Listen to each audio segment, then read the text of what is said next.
অনেক মাস পর আবারও চলে আসলাম আপনাদের সাথে একটা ব্লগ নিয়ে।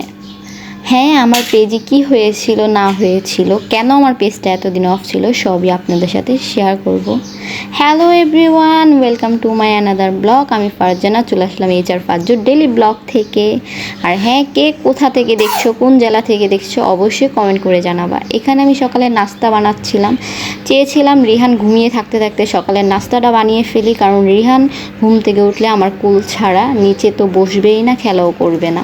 এখানে আমার ফ্যামিলির সাথে কথা বলতেছিলাম, কথা বলতে বলতে দেখি সে উঠে গেছে। কি আর করার, তাকে নিয়ে আমি রান্না করব, কিছু করার নেই, তাকে নিয়ে সকালের নাস্তাটা আমি বানিয়ে ফেলবো। এখানে তাদের জন্য আমি ফ্রাইড রাইস রান্না করব।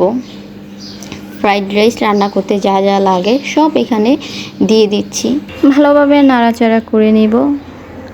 আর হ্যাঁ, আমার পেজে কি হয়েছে, আসলে আমার পেজে একটু সমস্যা হয়েছিল, এই জন্য অনেকদিন অফ ছিল। আর এইখানে দেখতে দেখতে আমার ফ্রাইড রাইস রেডি হয়ে গেছে। আর হ্যাঁ, এখানে আমার বেডটার অবস্থা দেখেন কি অবস্থা। এখন আমি আমার বেডটাকে গুছাবো। আর এইখানে দেখেন সে তার গাড়িগুলা দিয়ে ঘরটারে কি করে রাখে। আর হ্যাঁ, রিহান গাড়িকে বুম বলে, এই জন্য সব জায়গায় দেখবেন বুম লেখা থাকে।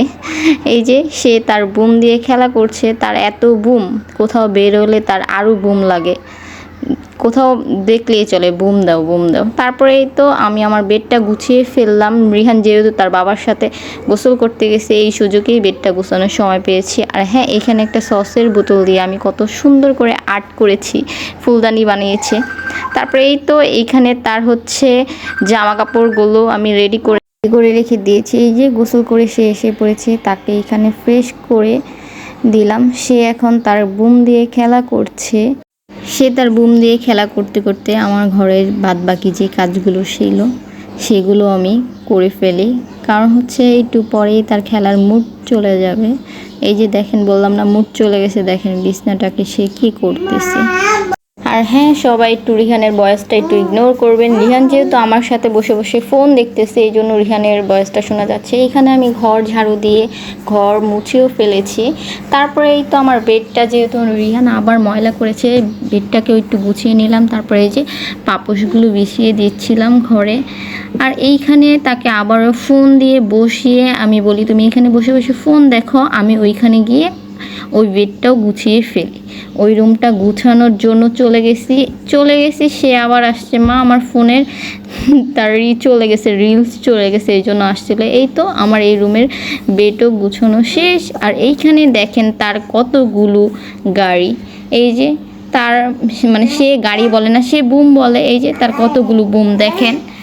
হোক, তার বুমের কথা বললে শেষ হবে না। এখানে আবার চলে আসলাম, আমার যেহেতু বুয়া নাই এই জন্য আমার কাজগুলো আমি করতেই পছন্দ করি। এখানে জামা কাপড় ভিজিয়ে ফেললাম, কারণ হচ্ছে আমার বুয়াদের কাজ পছন্দ হয় না। আমি একটু যেহেতু খুটখুটটা টাইপের আছে না মানুষ, ওরকম টাইপের। তারপরে জামা কাপড় ভিজিয়ে বারান্দা থেকে জামা কাপড় নিয়ে আসলাম। এইগুলো হচ্ছে আয়রন করতে দিব, আপনাদের ভাই আয়রন করতে দিয়ে দিবে দোকানে, এই জন্য ব্যাগে ভরে রাখছিলাম। আর ওইখানে হচ্ছে আমি জামা কাপড় বাজ করতেছিলাম আর তাকে ফোন দিয়ে বসিয়ে রেখেছি।